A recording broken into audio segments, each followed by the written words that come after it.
Salut les camarades, j'espère que tout le monde va super bien. Bienvenue là sur le topo sur la question de l'augmentation des tensions impérialistes dans le monde, la militarisation de la société, la question quand même de est-ce qu'on avance vers un conflit généralisé, une guerre mondiale et ce qui se passe un peu là dans le monde. Franchement, on commence le topo avec un élément un peu d'actualité. Depuis le début de la guerre en Ukraine, on l'entend absolument partout. L'ensemble, y compris des dirigeants politiques, tirent la sonnette d'alarme sur la guerre est aux portes de l'Europe. On n'avait jamais connu une guerre aussi proche de nous depuis la Seconde Guerre mondiale. Macron a dit, et ça je pense que tout le monde en a entendu parler, mais au mois de février qu'il fallait se préparer à ce qu'on envoie peut-être en fait des troupes en Ukraine, des troupes françaises sur le territoire ukrainien, combattre la Russie. Alors il était revenu un peu dessus après en disant non, bon en fait pas vraiment, enfin faut voir. Et puis en fait ça c'est un peu moins connu, mais début mai, il a redit qu'il fallait s'y préparer. Il a récidivé sur cette annonce-là. Il y a eu de la part de l'État français l'envoi, en termes d'envoi d'armes, en termes d'équivalent financier de ce que ça représente, c'est 3035 milliards d'euros d'armes qui ont été envoyés depuis le début de la guerre en Ukraine par la France pour l'Ukraine.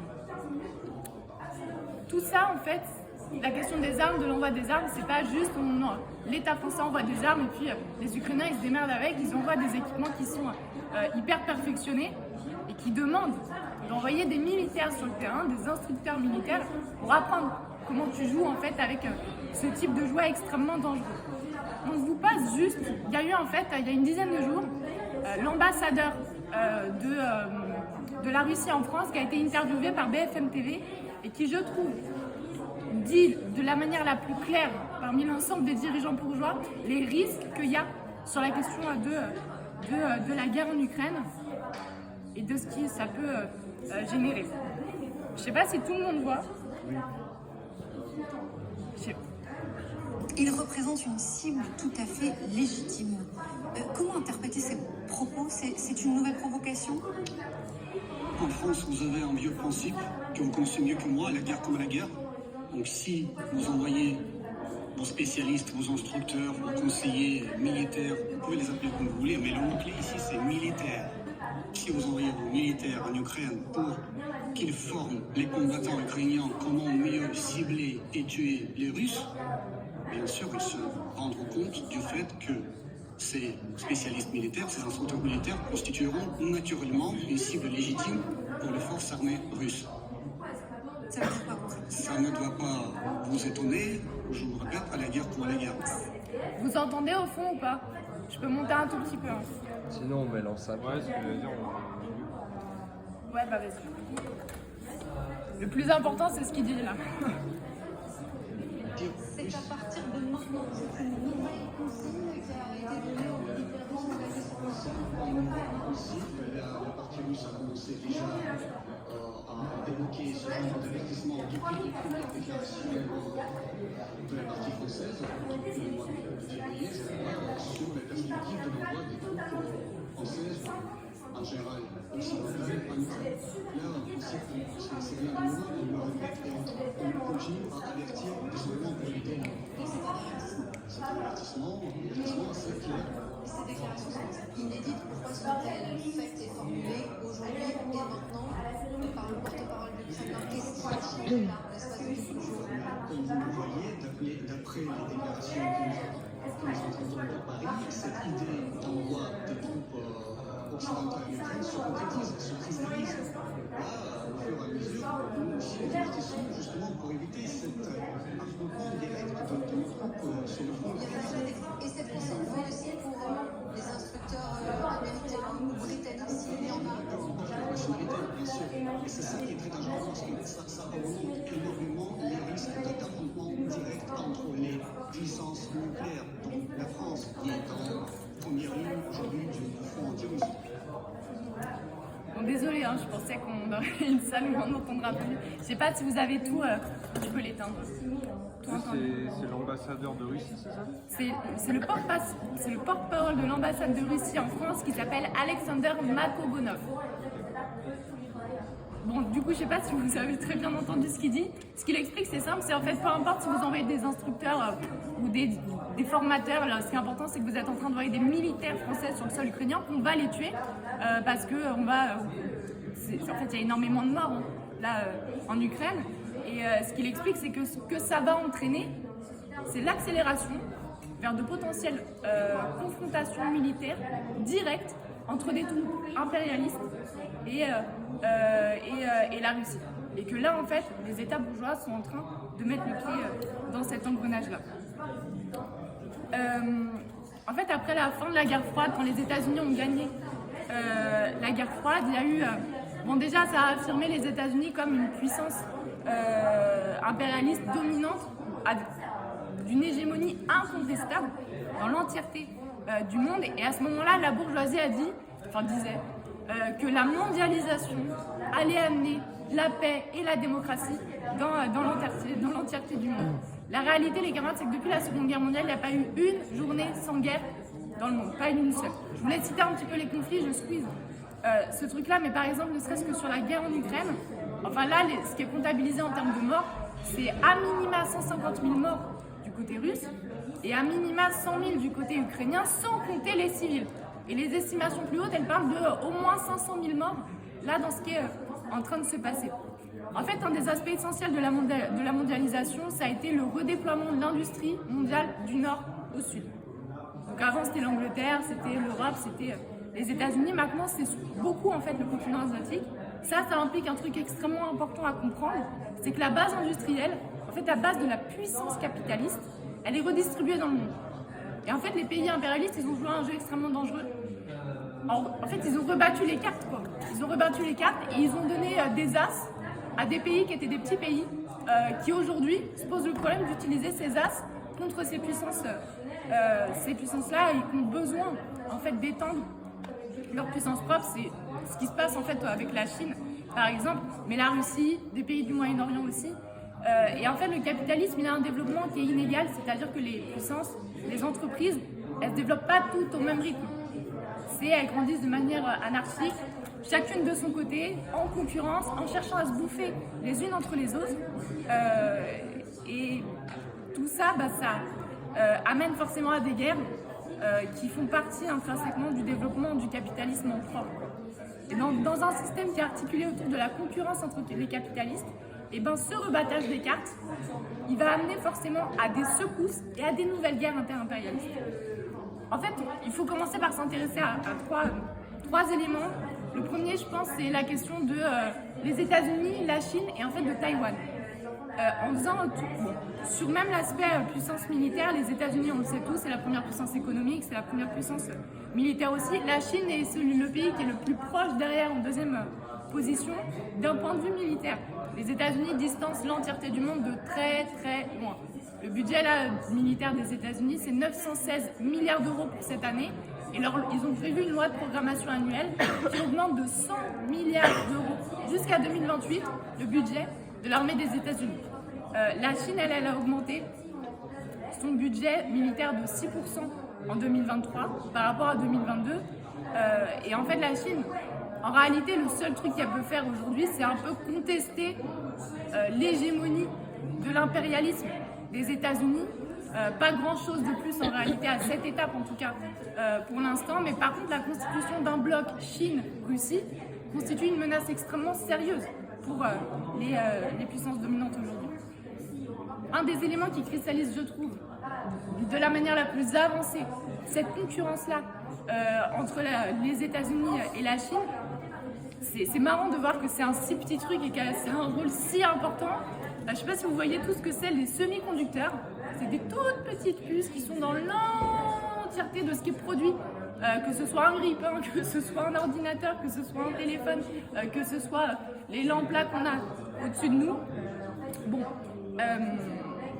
en fait, le 7 octobre 2022, le Bureau de l'Industrie et de la Sécurité des États-Unis, qui est un tout petit bureau du ministère du Commerce américain, a publié un acte de 139 pages pour contrôler l'exportation des marchandises, de ce qui est produit par les États-Unis.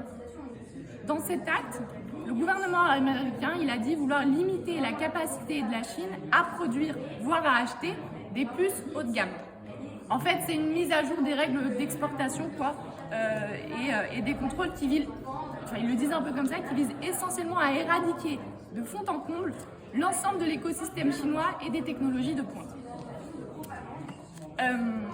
Cette nouvelle politique, en fait, il parle vraiment de politique incarnée par le 7 octobre, c'est non seulement, il dit, c'est un des membres du bureau là dont je vous parlais qui dit clairement dans un article publié par le New York Times, hein, c'est pas n'importe quelle presse non plus en termes de ce que ça veut dire politiquement.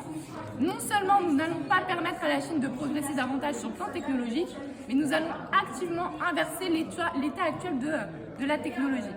Et en fait, dans cet article, ils interviewent un gars qui est analyste en matière de semi-conducteurs chez Evercore, qui est une entreprise, qui dit lui clairement, si vous m'aviez parlé de ces règles il y a 5 ans, je vous aurais dit qu'il s'agissait d'un acte de guerre.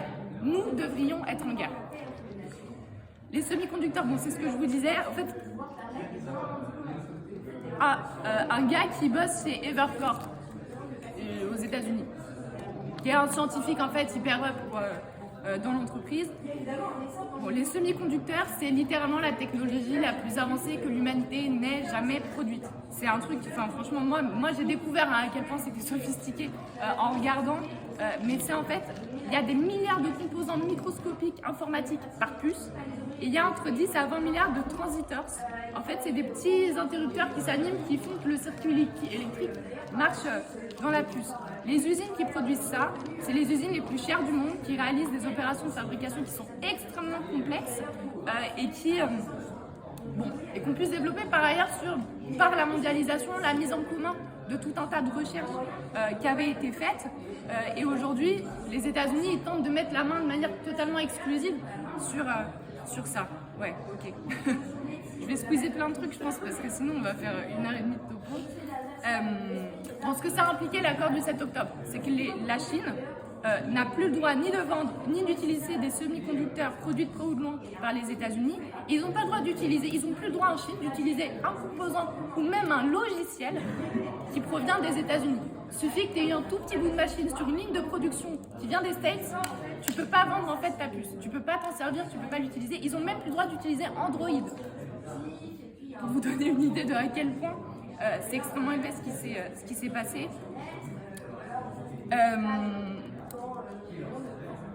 Bon voilà, c'est tout ça pour vous donner une idée des conséquences que ça a eu. Huawei, entreprise chinoise de technologie, quoi. En fait, c'était en 2020 le plus grand vendeur de smartphones dans le monde qui possédait 18% des parts de marché, qui était avant Apple et avant Samsung. Bon, en 2022, ça tombe à 2% des parts de marché. Huawei a dû vendre des filiales pour arriver à survivre. Alors dans tout ça, qu'est-ce que c'est Taïwan? Pourquoi est-ce que je commençais à parler de ça? En fait, Taïwan, ça a un rôle central dans la production mondiale de puces électroniques qui la rend par ailleurs indispensable aux États-Unis. Les 2/3 des puces de semi-conducteurs sont produites à Taïwan et 90% des puces les plus avancées, les plus haut de gamme, sont produites à Taïwan. Et par en fait une entreprise qui s'appelle TSMC, et en fait qui est la société la plus précieuse de toute l'Asie et qui a 1/3 des parts du marché mondial. Bon, là ça éclaircit un petit peu quand même pourquoi est-ce que finalement la question de la guerre c'est pas juste une question d'armement, mais c'est aussi une question politiquement sur la question de la production et de la domination sur le marché un peu de l'industrie. En fait, si les usines de l'île à Taïwan, elles étaient capturées par la Chine ou mises hors service lors d'une invasion, les coûts pour l'économie mondiale ils seraient catastrophiques. Et la mainmise sur les puces de Taïwan, c'est le moyen de dissuasion le plus redoutable de l'île contre une attaque chinoise. Et c'est la meilleure garantie pour eux que les États-Unis en fait les protègent en cas d'invasion. Après, Taïwan n'est pas, est à la merci en réalité des États-Unis. Et ce partenariat, il est totalement inégal pour Taïwan, qui capte moins de 10% des parts du marché mondial. Je passe un petit peu sur tout ça. Mais en gros, pour dire que Taïwan n'a pas d'autre choix que d'obtempérer par rapport à ce que demandent les États-Unis. Aujourd'hui, ce que demandent les States, c'est de dire, en fait, ils sont pas quand même super à l'aise que de dépendre à ce point-là d'un autre pays dans le monde qui n'est pas sur leur propre territoire. Ils sont en train de mettre une pression phénoménale pour qu'en fait les usines, elles soient relocalisées aux États-Unis Et en fait, ils n'ont pas trop d'autres solutions que de commencer à accepter et de commencer à faire ça. Et en fait, ce qui est un peu même dit, c'est que si jamais la Chine envahissait Taïwan, et ben en fait, les États-Unis ils bombarderaient les usines de puces et de semi-conducteurs, de production de semi-conducteurs. Si tu as le contrôle en fait sur Taïwan totalement, tu as le contrôle sur l'industrie mondiale. C'est ça en fait, l'enjeu qu'il y a autour de ça. Et donc maintenant la Chine, soit elle innove, soit elle meurt. Et vous vous doutez bien qu'elle essaie de se donner les moyens d'innover. Ils ont créé un nouveau, un équivalent là, de plateforme. Là, je disais, ils ne peuvent plus utiliser Android. Ils ont créé un truc qui s'appelle Harmony OS.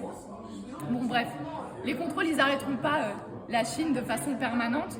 Et même dans le meilleur des cas, c'est en fait une tactique de retardement qui est destinée à offrir aux États-Unis et à leurs alliés l'espace nécessaire pour eux pour accroître leur avance dans les technologies clés. Ce qui est intéressant, c'est un peu anecdotique, mais sur la fin de l'article, la meuf une des responsables du petit bureau dont je vous parlais au début, elle dit en fait c'est une question de vie ou de mort, pas que pour la Chine, mais pour en fait nous tous, quoi, cette question-là. Bon, il y a tout ce qui se passe autour. Tout ça, c'est pour expliquer en fait le niveau de concurrence qu'il y a entre les États-Unis et la Chine et pourquoi ça génère des tensions dont on parle autant. Sur la question de l'Ukraine, je pense que là, c'est la pointe avancée du risque. Enfin, c'est ce que dit, franchement, c'est même pas moi qui le dis, quoi, c'est l'ambassadeur russe en France qui le dit lui-même très bien. Bon, le risque de généralisation d'un conflit, il est là. Il y a eu un truc qui s'est passé hier, qui est quelque chose d'important, pour dire par ailleurs à quel point tout ça est en train d'évoluer rapidement. Hier, il y a eu l'annonce que l'ensemble des pays membres de l'Union européenne avaient formulé un accord de principe pour entamer des négociations pour l'entrée de l'Ukraine dans l'Union européenne. Ça, ce que ça va dire en fait, c'est un signal envoyé à la Russie s'il y a cette intégration de l'Ukraine à l'Union européenne pour dire en fait maintenant l'Ukraine fait partie du même bloc que nous et c'est si tu l'attaques, tu nous attaques aussi. En réalité, sans même parler de la question des troupes qui sont de toute façon déjà sur le sol, enfin des troupes, des militaires, il n'y a pas vraiment des troupes. En tout cas, on ne sait pas trop, mais il y a des militaires, ça c'est une évidence. Et tout ça s'est fait au même moment où Zelensky parle de faire des propositions pour un plan de paix. Il y a une tentative de mettre la pression sur la Russie en montrant un soutien occidental qui est plus fort. Et ça ajoute en réalité au danger de guerre généralisée et pas à la question de la paix. Le soutien très important de l'OTAN à l'Ukraine. Bon, en fait, c'est en 2023 35 milliards d'euros qui ont été donnés en termes de thunes. Là, depuis 2024, depuis janvier, c'est déjà 64 milliards d'euros qui ont été donnés. En termes d'aide, quoi. Donc voilà. Et c'est les États-Unis qui donnent 61 milliards d'euros dans tout ça. Et ils font tout ça. Bon, c'est évidemment, et nous on le sait quand même ici, c'est pas la question de Poutine, il est méchant, et nous c'est les gentils. Il faut absolument gagner la guerre pour combattre les méchants, mais c'est évidemment pour leurs intérêts. Ces conflits-là, ils vont avoir des conséquences énormes pour nos vies. Peu importe, par ailleurs, indépendamment de si c'est Poutine qui gagne ou si c'est en fait l'OTAN et les puissances impérialistes qui gagnent. Dans tous les cas, ça va avoir des conséquences pour nos conditions de vie dans le sens où si c'est Poutine, ça va encourager la volonté de la Russie de faire la même chose en fait dans d'autres pays. Et si c'est l'OTAN, ça va faire qu'il va y avoir plus de bases militaires de plus en plus proches de la Russie et de la Chine et que ça va générer des contestations de ça. Et sur la question de ces armes, de ces aides militaires qui sont envoyées, c'est un petit peu ce qu'on disait au début, mais il y a un engrenage quand même guerrier inséparable entre les ventes d'armes et l'implication dans les conflits. Et c'est pas juste la vente d'armes de loin, mais c'est en fait ça engage immédiatement nos propres puissances dans ce conflit. Il n'y a pas de frontière étanche entre l'aide militaire et l'implication dans le conflit. Parce qu'en fait, en réalité, quand les militaires français ils vont se faire tuer par la Russie, qu'est-ce que va répondre en fait la France quand ça va se savoir publiquement qu'il y a des militaires français qui se font tuer en Russie? Qu'est-ce qu'ils vont être obligés un peu de faire? C'est ça en fait la question que ça soulève, à laquelle on n'a pas la réponse et on ne sait pas. Ce qu'ils font en tout cas, toute la logique qu'ils sont, elle va dans le sens de conflits de plus grande ampleur. Et c'est pour ça que c'est essentiel, y compris de s'opposer à l'envoi d'armes. Parce que c'est s'opposer en fait à, en l'occurrence, à la potentialité que ça dégénère totalement et que ça déclenche une guerre bien plus large. Bon, pour le dire très vite fait, il y a aussi une troisième région qui est importante, c'est le Moyen-Orient. Où là, franchement, je passe très vite dessus parce que je suis déjà à 20 minutes et que voilà, mais bon, il y a l'aspect politiquement, ce qui se passe en Palestine est extrêmement important. Et c'est important pourquoi ? Pour deux raisons à mon avis principales. L'aspect du peuple palestinien qui a en fait une capacité d'entraînement des populations dans le monde entier pour se battre contre la guerre. Et spécifiquement dans la région du Moyen-Orient, mais le mouvement de solidarité internationale qu'on connaît encore aujourd'hui, hein, c'est la démonstration un petit peu de l'étincelle que ça peut mettre aux poudres, quoi. Et puis il y a l'aspect, c'est une région clé. C'est une région clé dans le commerce international du Moyen-Orient. C'est 40% du commerce mondial de pétrole brut qui passe en fait par cette région-là pour arriver en Asie ou en Europe et aux États-Unis. Donc voilà. Et puis avec tout ça, évidemment, tu as des budgets militaires qui sont en train d'exploser. Je ne reviens même pas un par un sur les pays, etc. Mais ne serait-ce que pour vous donner une idée, ce que dit le rapport de l'Institut international pour la paix, c'est qu'en fait, en 2023, les dépenses militaires mondiales ont atteint 2443 milliards de dollars pour 2023. C'est 6,8% de plus qu'en 2022. Et c'est la plus forte augmentation d'une année sur l'autre depuis 2009. Dans tout ça, hein, le Moyen-Orient, c'est des grosses dépenses militaires en fait, qui sont proportionnellement de plus en plus importantes. C'est une augmentation de 9%, c'est 200 milliards de dollars en 2023 dans tout le Moyen-Orient, avec à la tête de ça l'Arabie Saoudite et l'État d'Israël. Et c'est la plus forte augmentation annuelle jamais enregistrée au cours des 10 dernières années. Bon, la France, elle n'est pas en reste dans tout ça, on le sait tous. Il y a une loi de programmation de financement de l'armée qui est passée l'année dernière de 413 milliards d'euros jusqu'à 2030 et qui passe aussi, y compris avec des coûts budgétaires dans tout un tas de services publics. Bon, et il y a un dernier truc qui, je pense, est important en termes de à quel point, je sais pas, on peut pas dire qu'ils sont dans les starting blocks non plus sur la question d'une guerre généralisée. En tout cas, on peut quand même un peu dire qu'ils sont en train de les installer, quoi, les starting blocks. Il y a eu un exercice militaire l'année dernière qui n'était pas arrivé depuis plusieurs décennies en France. Peut-être vous en avez entendu parler. C'est l'exercice Orion 23. Truc de fou, franchement, truc de fou. La brochure, par ailleurs, est accessible sur le site du gouvernement. La brochure détaillée en quoi ça consiste, accessible sur le gouvernement. Tu vois tout ce qu'ils ont fait. Tu vois le pitch de en fait, il faut simuler que tu as une invasion et en fait, comment on répond à une invasion d'un point de vue militaire. C'est un exercice militaire qui a duré 19 jours, qui a impliqué 12 000 soldats, y compris des soldats de l'OTAN. C'était pas que des soldats français, c'est des soldats de 8 ou 9 autres pays qui étaient là, mais sous commandement par contre de la France. Bon, c'est pas anodin quoi, qui commence à s'entraîner à ce type de truc un peu concrètement, et ça a impliqué l'armée de terre, l'armée de l'air, la marine, les forces spéciales, les forces de cybersécurité, les forces spatiales et les forces logistiques. Tous les trucs qu'ils pouvaient utiliser, ils les ont mis à profit pour bien entraîner tout le monde. Et puis en fait, comme ça, ceux qu'on entend parler, ils comprennent un petit peu ce que ça signifie derrière.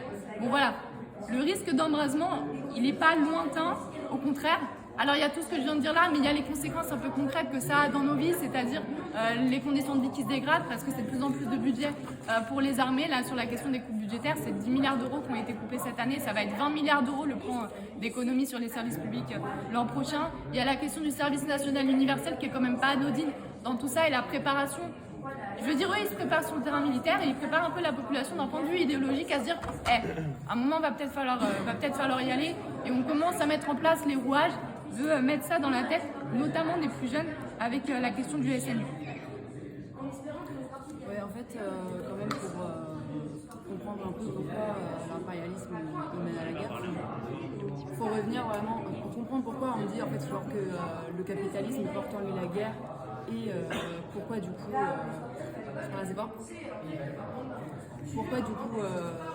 l'impérialisme nous mène forcément vers la guerre. Faut revenir quand même sur le basculement qu'il y a eu au passage au XXe siècle vers l'impérialisme, avec la concentration de la production et la fusion des banques en fait avec l'industrie qui a formé les monopoles et qui crée donc un déséquilibre, la reconfiguration en fait du monde, le partage et tout des colonies, d'où les deux guerres en fait qu'il y a eu. C'est une question en fait du rapport de force entre les puissances.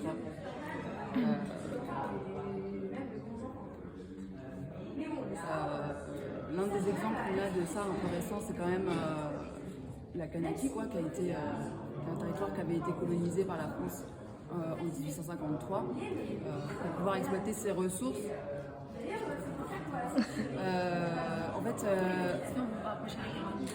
je suis désolée.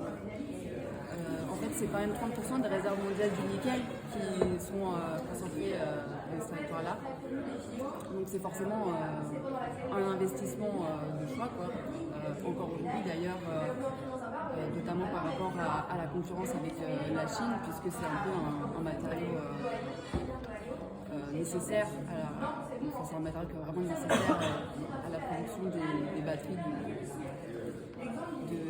de voitures électriques.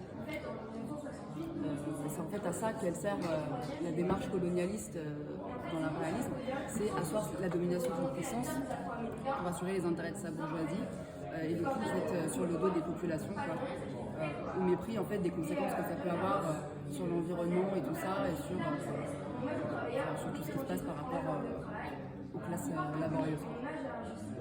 En fait, le système du coup, impérialiste mondialisé, il met sous son joug tous les pays, ils sont tous soumis à la loi de l'impérialisme, même sans qu'ils aient forcément une place prépondérante dans ce système. Le but étant de maximiser les profits de la bourgeoisie, en fait, par l'institution du rapport de force et le maintien en fait, de celui-ci, et bah en fait,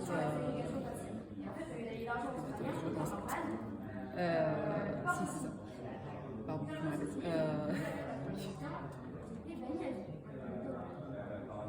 Ouais. C'est la question du coup de rapport de force, quoi, et de maintenir la domination en fait, des puissances sur d'autres. Donc c'est la bagarre en fait entre les pays impérialistes, la bagarre en fait pour le partage du monde, pour pouvoir étendre son influence, pour pouvoir prendre possession de plus de ressources, faire plus de profits et soumettre en fait les pays qui sont en retard sur leur développement capitaliste, soumettre en fait ce rapport de domination des entreprises pour qu'elles puissent placer les capitaux là où c'est plus profitable. Et du coup constituer les monopoles sur toutes les ressources, sur toute la chaîne de production au final. Donc en fait tout ce truc-là il tient sur le fait qu'il y a des pays qui sont en position d'infériorité, qui sont subordonnés à d'autres, et donc à ce truc de développement inégal entre les pays à l'échelle mondiale, en lien avec où on investit les capitaux pour développer l'industrie. Et en fait dans cet effort de maximiser toujours la plus-value des capitalistes, ça engendre quand même un développement accéléré de ces branches de l'industrie qui sont implantées par voie de colonisation, ce qui crée un contraste dans les sociétés qui n'ont pas encore un développement capitaliste hyper poussé, comme je te dis. Et du coup, provoque aussi un développement industriel qui est très important et qui a tendance du coup à se faire dans des sphères précises. Par exemple, l'industrie textile, en fait, on se spécialise dans un secteur d'industrie. C'est grâce à ça qu'on maintient aussi la domination en fait, des impérialistes, en exploitant les populations laborieuses, en les écrasant littéralement en fait, pour se maintenir au-dessus. Mais du coup, là où il y a des marchés qui sont intéressants, forcément la concurrence elle est rude. Et du coup, ce truc repose sur. En fait, c'est une question d'équilibre précaire, quoi, qui repose sur pas grand-chose. Et le moindre changement dans les rapports de force des pouvoirs militaires et économiques, il mène inévitablement du coup, à des guerres impérialistes pour rediviser les possessions coloniales, rediviser en fait, le marché mondial entre les monopoles. Quoi. Depuis la Seconde Guerre mondiale, en fait, les deux guerres mondiales, en fait, c'était ça, quoi. C'était la redistribution des possessions entre les puissances. Et depuis, du coup, la fin de la Seconde Guerre mondiale et une nouvelle configuration du monde, la prétendue en fait, stabilité, comme l'avait mentionné Élise déjà, apportée par l'impérialisme, qui a été annoncée grâce à l'hégémonie en fait, des États-Unis, elle est complètement fausse. Depuis qu'il y a eu la construction de ces monopoles, et ben en fait à chaque fois qu'il y a une fluctuation dans les rapports de force, il y a un nouveau conflit en fait pour répartir les possessions entre ces monopoles. Je me répète, mais en fait, comme il n'y a pas de monopole pur à proprement parler, et qui sont toujours soumis à la concurrence, on n'arrive pas à atteindre une hégémonie, le truc est complètement instable, et donc en fait la bataille elle continue entre les puissances pour protéger leurs intérêts, quoi. Et la protection de ces intérêts-là des impérialistes, elle ne peut pas se faire sans l'État, dont le rôle est prépondérant en fait là-dedans. C'est absolument nécessaire d'avoir un État pour justifier l'expansion coloniale, pour pouvoir constituer ces monopoles et concentrer la production. En fait, c'est-à-dire que derrière le drapeau nationaliste, l'État il va protéger les investissements de la bourgeoisie nationale face aux investissements étrangers. Et d'ailleurs, en fait, en appuyant sur la menace de la guerre imminente, par exemple, et du coup, la nécessité, l'idée des frontières, des frontières nationales à protéger, et ben en fait, on permet la militarisation, on la justifie comme ça, quoi. Par exemple, la Russie et la Chine qui crient à la menace de l'avancée de l'OTAN de l'Occident, bah, ça permet de justifier leur propagande militaire et tout ce truc-là, toute cette montée de la militarisation. Pour appuyer un peu sur le rôle que l'État en fait il joue dans tout ça, la Chine par exemple, elle s'est constituée comme une puissance industrielle par cette voie-là, quoi. C'est-à-dire que c'est l'État qui a pris la main en fait après 1949 sur la majorité de l'économie nationale. D'abord en menant une politique qui promouvait le développement national avant d'ouvrir en fait aux capitaux étrangers, quoi, et à la concurrence des investisseurs à l'international.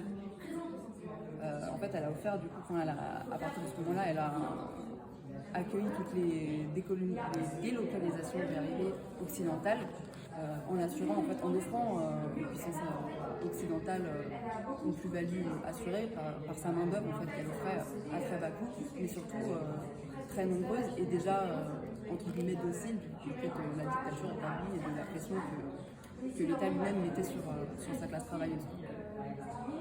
Aujourd'hui, en fait, c'est toujours le cas, quoi. Ça a permis l'accumulation du capital et du coup de développer vraiment la bourgeoisie, de remettre dans les poches de la bourgeoisie nationale chinoise. Aujourd'hui, c'est toujours comme ça. Il y a toujours la main mise en fait l'État sur les secteurs stratégiques. Et en fait, par exemple, parmi les 500 plus grosses entreprises qu'on a à l'échelle mondiale, il y en a 124 qui sont chinoises et plus de la moitié de ces entreprises-là, elles appartiennent à l'État. L'intérêt du coup, l'État, le rôle qu'il joue là-dedans, c'est qu'il protège la bourgeoisie nationale des investissements des capitaux étrangers, tout en développant son marché intérieur. Pour l'aspect civilisateur aussi, il y a ce côté du coup de propagande et de jouer le rôle de civilisateur, quoi, pour étendre sa sphère d'influence, tout en éduquant en fait les populations qu'on soumet à son propre impérialisme à se conformer à celui-ci, quoi.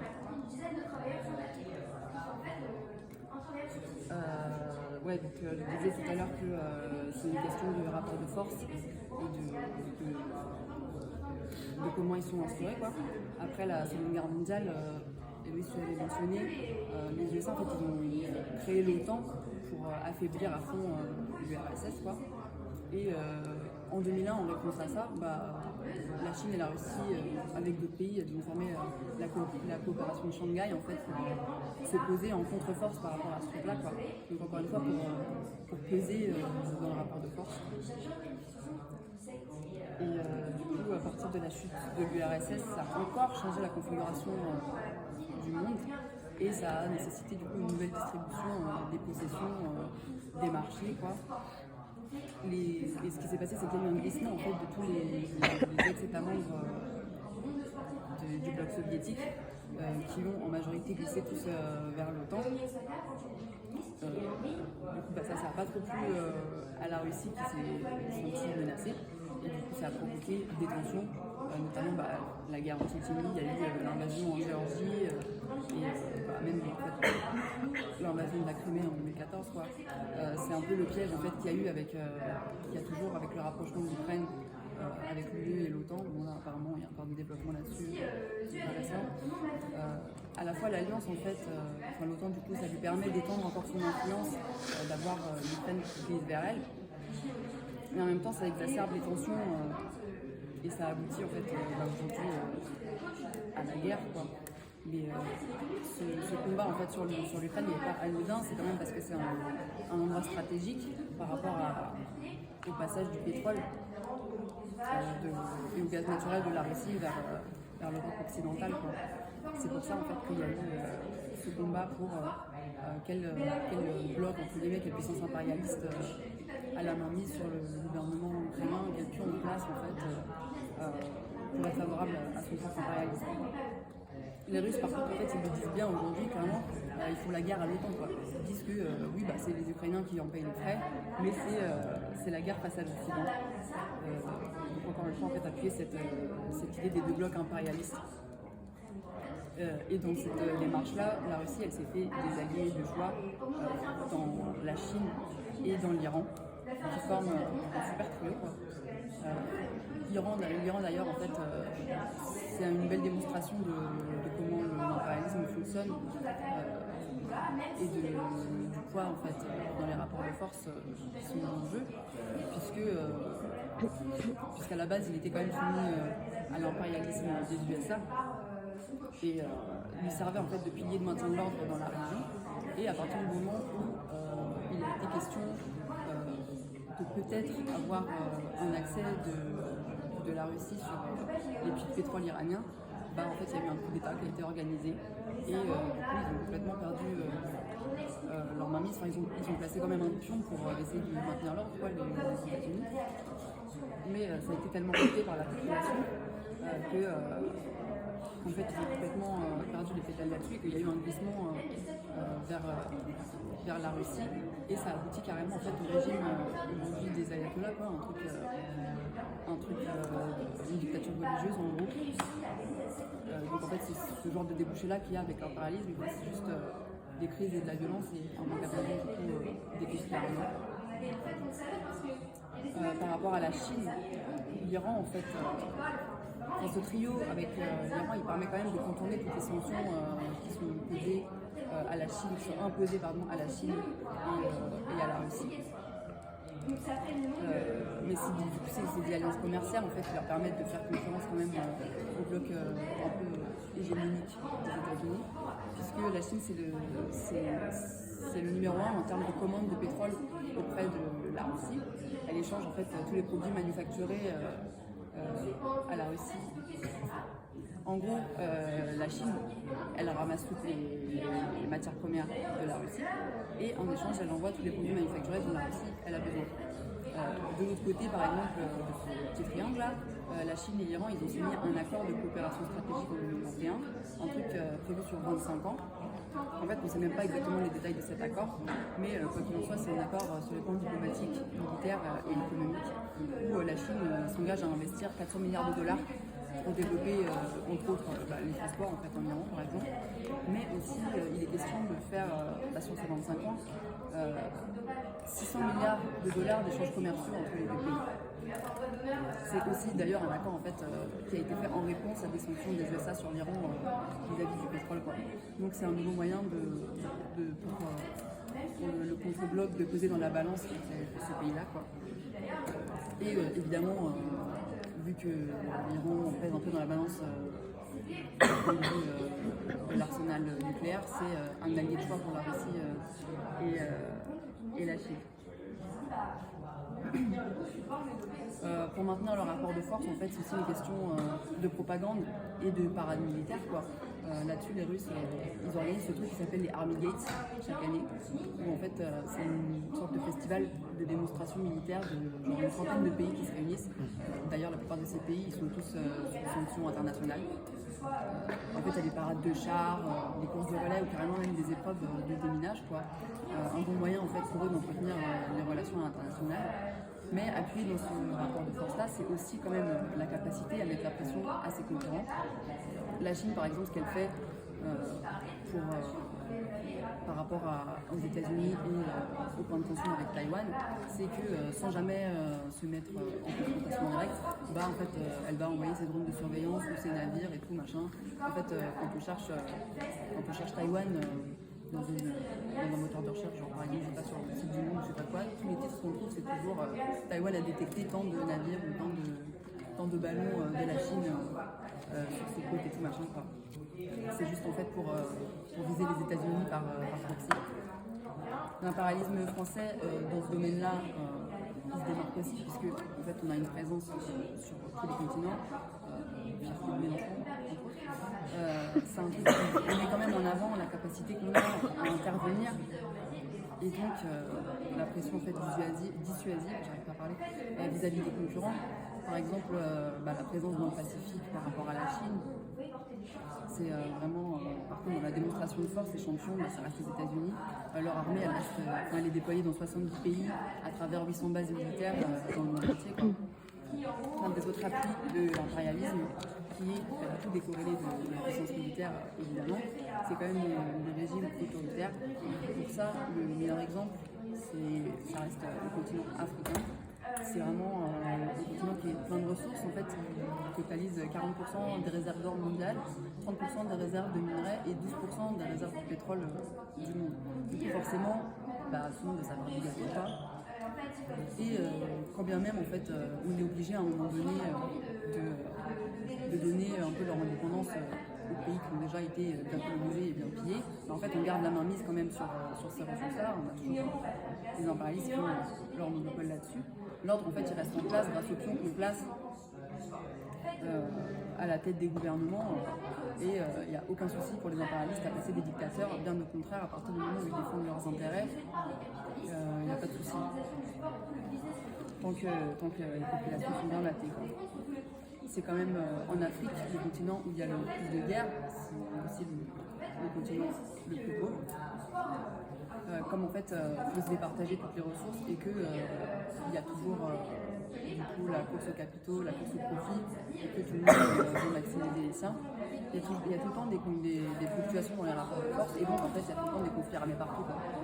En l'occurrence, on peut parler par exemple dans cette remise en cause des rapports de force instaurés, par exemple de la présence française au Sahel, de l'avancée des troupes de Wagner.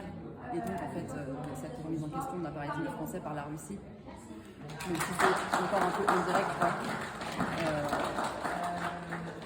Et ça se fait au prix de nombreuses vies, des populations sur place. Alors, franchement, même si du coup, les puissances impérialistes, elles n'ont pas d'affrontement direct pour éviter un conflit de grande ampleur, elles sont quand même capables de réagir par rapport à ce genre de trucs-là. Et elles sont capables en fait d'intervenir sous couvert de combattre le terrorisme, par exemple le truc avec l'opération Barkhane qui avait eu, alors qu'en fait derrière c'est juste une question d'essayer de maintenir son impérialisme et de maintenir l'ordre qui est déjà établi. Par contre, le capitalisme c'est pas juste une accumulation des entreprises et des grands patrons qui ont pour seule l'exploitation des travailleurs. Les politiques en fait qui sont menées par l'État, en gros du coup qui jouent là-dedans à travers l'armée, c'est quand même un élément central qui donne cette cohésion conflictuelle au capitalisme. La domination elle est du coup établie par la puissance à travers l'État, mais pour repasser en fait les capitaux aux mains du patronat. Tout ça pour dire que les guerres interimpérialistes, c'est quand même le capitalisme poussé à son paroxysme et qu'il n'y a pas de capitalisme sans propriété privée ni sans État. Et c'est par cette voie en fait que l'impérialisme est son pouvoir. En termes de lien économique et à quel point en fait, la guerre ça fait du profit, c'est quand même ça qui a permis aux États-Unis de leur sortir des deux guerres aussi puissants, puisqu'ils ont fait. Ils ont fait leur base là-dessus pendant les guerres mondiales. Sans oublier du coup que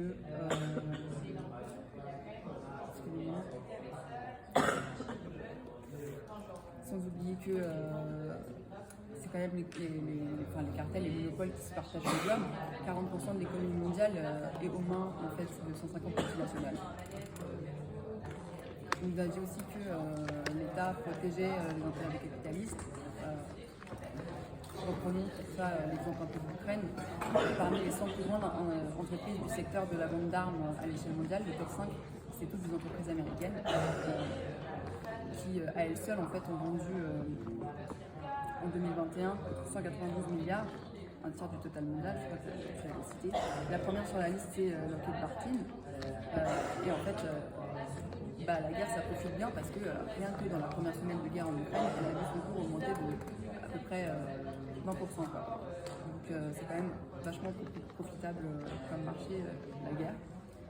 Mais la France là-dessus, en fait, on n'est pas en reste. Du coup, on a Thales qui est spécialiste, une entreprise qui est spécialiste des systèmes informatiques et des systèmes de défense. Et depuis le début de la guerre en Ukraine, elle a vu sa valeur augmenter de 10 milliards d'euros. Le tout qui est évidemment financé par l'État, puisqu'il y a énormément de budget qui est investi dans la recherche militaire de plus en plus chaque année, puisqu'en fait on rogne sur les budgets sociaux, quoi, c'est-à-dire sur les budgets d'éducation nationale. En fait, on a ça en parallèle, cette classe sociale, quoi, de revenir sur l'éducation nationale, les réformes chômage, retraite et tout machin. Tout ça, c'est parfaitement lié à ce truc-là vis-à-vis de la guerre et d'augmenter mais en fait, oui, du coup, le capitalisme, il a intrinsèquement toujours besoin de générer plus de profit. Et au bout d'un moment, en fait, quand il n'arrive plus à générer assez de production, forcément, il y a cette baisse tendancielle de ce profit. Et donc, pour contrecarrer ça, en fait, n'importe quel moyen est bon. D'où, en fait, l'industrie de guerre pour relancer la production. Les budgets militaires records, l'investissement qui est fait à fond dans les commandes d'armes, c'est surtout un moyen, en fait, par exemple pour la France, de se remettre au niveau, c'est-à-dire de se préparer à la guerre qui est en train d'arriver, quoi. En fait, l'OTAN, pour se préparer dans ce truc-là, il a imposé, il a fait s'engager les pays membres à augmenter leur budget militaire progressivement jusqu'à atteindre 2% de leur PIB. Et ce, depuis en fait déjà 2014. Ça veut dire que ça fait un moment quand même que c'est en préparation. Donc en fait, on agite le drapeau de la menace de la guerre, on attise en parallèle le nationalisme, comme ça on justifie un peu la militarisation. Et en même temps, en fait, on se refait une santé en termes d'arsenal militaire, quoi. Et du coup, on recommence à peser un peu dans la balance impérialiste, puisqu'en fait, actuellement, sinon la France, elle n'a pas du tout les moyens de tenir le coup très longtemps dans un conflit à l'échelle mondiale, quoi. Donc de chaque côté, en fait, de ces deux blocs entre l'OTAN et puis le truc Russie-Chine, quoi, on se prépare progressivement à un conflit inévitable. Donc on explose vraiment les budgets de l'armée, on en a parlé, quoi. L'augmentation de 6%, etc. En revenant sur tous les autres budgets et l'inflation dégueulasse qu'on se prend dans la gueule, en fait. Tout ça, ça permet de se préparer à encaisser le coup de ce qui arrive, quoi, et à mettre de côté pour se préparer à toutes les éventualités. Donc oui, mais il y a une guerre qui arrive. À quel point elle est proche? En fait, pour ça, il faut quand même se reconcentrer un peu sur les différents budgets des armées des puissances impérialistes. Les chiffres sont absolument affolants. Tout à l'heure, Héloïse, elle a cité quand même le budget militaire des États-Unis qui est à quelque chose autour de 900 milliards. J'ai pas exactement les mêmes chiffres, mais c'est autour de 900 milliards quoi qu'il en soit, quoi, pour 2024. En face, en Russie, on est à 118 milliards et 231 milliards de dollars pour la Chine. Bon, en fait, on voit déjà quand même l'écart entre les deux. Mais surtout, le truc où c'est un peu intéressant, c'est que le budget américain, en fait, il correspond à une augmentation d'à peine 3% par rapport à l'année dernière, alors que la Russie, elle a augmenté quand même de 68% son budget militaire. Et le budget des USA, en fait, il représente à peine 3,5% de son PIB. C'est pas du tout le pic de leur budget militaire historiquement.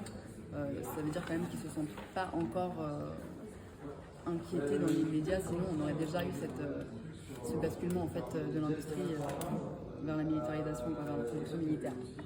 Du coup, il faut rappeler quand même que puisque le marché est mondialisé et que les intérêts ils se croisent, les États-Unis et la Chine, en fait, maintenant ils sont complètement interdépendants et ils n'arrivent pas à se découpler. Même si les États-Unis ils essayent de plus en plus de faire ce truc-là. La priorité, elle est juste de maintenir la Chine dans une position subalterne. Et l'État chinois, en fait, c'est surtout juste l'objectif de tailler une place de choix à sa propre bourgeoisie sur le marché mondial, quoi. Tout à l'heure, j'ai mentionné quand même que la Russie fournissait une grande partie du gaz naturel et du pétrole à toute l'Europe occidentale et à la Turquie. Et en fait, tout ça pour appuyer sur le fait qu'il y a eu des sanctions de la part de l'OTAN sur la Russie et sur le pétrole et tout le machin. Et en fait, même les États-Unis sont incapables de se passer du pétrole de la Russie. Déjà, même les pays membres de l'OTAN qui ont accepté ces sanctions, ils ont contourné ces trucs-là, ils continuent à faire du commerce avec la Russie parce que c'est pas possible. En fait, on est trop dépendants de ce truc-là. Et les États-Unis, en fait, ils ont créé carrément un nouveau truc. C'est-à-dire qu'ils blanchissent le pétrole en passant par l'Inde, en créant au passage un nouveau marché du coup pour le pétrole, pour contourner en fait leurs propres sanctions, quoi. Et ouais, voilà. Yes. Non, bah, franchement, pour aller rapidement vers, pas tant une conclusion, plutôt qu'ouverture de la discussion, qu'on se partage, Cynthia et moi, sur plusieurs aspects, mais évidemment, la question de l'opposition à la guerre, elle est essentielle. Et en fait, il y a de fait que les révolutionnaires qui disent ça. Franchement, même pour faire le lien avec l'actualité, histoire de voir un petit peu quand même ce que dit le nouveau Front populaire sur la question de l'Ukraine. Bon, je ne sais pas si vous avez forcément vu, mais il y a une position très ferme sur la question de l'envoi de l'aide militaire. En fait, ce que dit Macron, ce que dit par ailleurs l'extrême droite, il y a bien un truc sur lequel l'ensemble des bourgeois se retrouvent, c'est quand même d'être entièrement d'accord avec l'impérialisme, peu importe par ailleurs leur bord politique, et peu importe les conséquences que ça va amener pour notre classe derrière, puisque c'est bien ça la délimitation entre eux et nous, nos classes. Ce que dit le Front populaire, du coup, c'est ça. Et il y a eu tout un débat pour faire autour de la France. Je ne sais pas si vous avez vu, mais autour de la France insoumise. Le truc de non, mais la France insoumise, c'était jamais trop. Enfin, je sais pas, moi, hier à la manif, par exemple, j'ai eu ces discussions-là avec un mec qui est par ailleurs un gars qui est à la France insoumise qui me disait non, mais nous, en plus, on n'avait jamais été trop pour l'envoi d'armes, etc. Et même la presse bourgeoise reprend ça de cette manière-là en mode PS, Glucksmann, à donf autant, à donf, parce que c'est vrai qu'ils assument ça plus que la France insoumise, à donf sur l'envoi d'armes et d'aide militaire en Ukraine, et la France insoumise se la joue un peu plus timorée, quoi, sur ce truc-là. Bon, en fait, il suffit de fouiller un petit peu, et il y a eu un communiqué extrêmement limpide de la France insoumise en juillet 2023 pour dire non, mais attendez, le groupe parlementaire LFI, NUPES à l'Assemblée au Parlement, nous on est pour l'envoi d'armes en Ukraine, hein. On est pour l'envoi d'armes en nucléaire, on est pour l'envoi d'aide militaire, qu'on fasse un rempart absolu et qu'on gagne la guerre face à la Russie. On est juste pour que ce soit un peu plus discuté. Voilà. C'est ça que dit leur communiqué, et en fait c'est un truc de phase. Enfin, ils voient bien que politiquement ça les dessert de l'afficher partout, qui sont pour à fond l'envoi d'armes en Ukraine, et qui en fait eux ils sont surtout pour la paix. Ce que dit la France insoumise partout, c'est nous on est pour la paix. Mais en fait ça veut rien dire d'être pour la paix de manière abstraite comme ça, on est pour qu'il y ait des accords, mais ils sont surtout pour gagner la guerre en fait. Et gagner la guerre, c'est pas juste des discussions, ou par ailleurs, elle mènera à quoi ces discussions? Enfin, c'est super utopiste d'annoncer ça de cette manière-là, et où en fait, ils sont pour le renforcement du conflit, dans le sens de faire gagner l'Ukraine, de faire gagner l'OTAN, de faire gagner les puissances impérialistes dont ils font partie prenante entièrement aujourd'hui. Ça veut dire quoi, y compris nous, les révolutionnaires, s'opposer à la guerre? Enfin, je trouve que ça peut être un peu ça, y compris dans la discussion, chacun dise un peu ce qu'il entend par ça, mais nous, la manière dont on prend un peu le truc, là, comment on a réfléchi les choses, là même avec le topo et tout, mais il faut se préparer politiquement à s'opposer à la guerre dans l'ensemble de ses dimensions. Et donc ça veut dire pas simplement au fait on attend le jour où ça arrive, et puis là on dit non à la guerre, ou quand ça se sera plus accéléré et que ça va se tendre, parce que c'est vrai qu'on n'a pas de boule de cristal, mais que la dynamique, de toute façon, c'est intrinsèquement celle-là, mais au-delà même des choix qui sont faits, c'est presque comme la pluie et le beau temps, quoi. Le capitalisme, ça amène ça. Et nous, nos générations, elles vont connaître une accélération autour de ça. S'opposer à la guerre, ça veut y compris aujourd'hui dire qu'il faut s'opposer à l'envoi d'armes, qu'il faut s'opposer à l'envoi des troupes, qu'il faut s'opposer au fait qu'il y ait des bases militaires de la France dans les 5 continents, qu'il y ait une présence militaire de la France dans tout un tas de pays dans le monde, et en fait avoir une propagande de dénonciation de ça, mais se poser le problème en fait d'intervenir dans la classe ouvrière avec ces questions-là, la question des manifestations de masse. Aujourd'hui, ce qu'on a impulsé, même les manifestations palestiniennes qu'on a pu impulser, le fait d'avoir pété les interdictions de manifester dans les tribunaux, on le sait tous, c'est pas juste uniquement sur la question de la solidarité, mais c'est ou sur la question de la dénonciation de ce que c'est l'État d'Israël, mais c'est pour mettre pour de vrai un vrai coup de pression et mettre en difficulté notre propre impérialisme.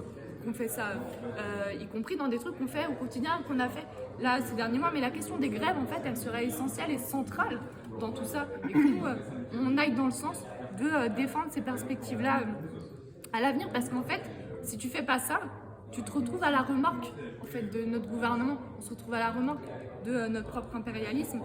Et la guerre, en fait, franchement, c'est pas obligé que ça arrive non plus. Enfin, faut se le dire un petit peu quand même. C'est-à-dire que la question des ripostes face à ça, c'est ce que disait Cynthia. Nous on n'est pas pour la paix, on est pour la guerre entre les classes, mais ça ne veut pas dire qu'on est pour la guerre inter-impérialiste du tout et que c'est une fatalité, que c'est obligé, que les gouvernements de toute façon et la bourgeoisie va nous amener vers ça de manière inéluctable et que nous on ne pourrait rien faire tant que c'est pas là. Nous on ne pense pas et qu'il faut qu'on se pose le problème de décliner une politique un peu concrète, déjà même aujourd'hui, autour de ça, et c'est ce qu'on fait par ailleurs. C'est ce qu'on fait, la question de la Palestine, tout ça, ces derniers mois, ça a été clairement ça aussi. Oui, mais du coup, juste très rapidement, comme disait Héloïse, effectivement, il n'est pas question en fait de prôner un truc pacifiste, quoi. On l'a martelé, on le dit partout, genre on a toutes nos affiches et tous nos autocs, là, notamment pour la campagne des Européennes qu'on avait fait, où on dit que le capitalisme c'est la guerre, quoi. Et c'est pas pour rien. C'est absolument nécessaire de continuer à le dénoncer.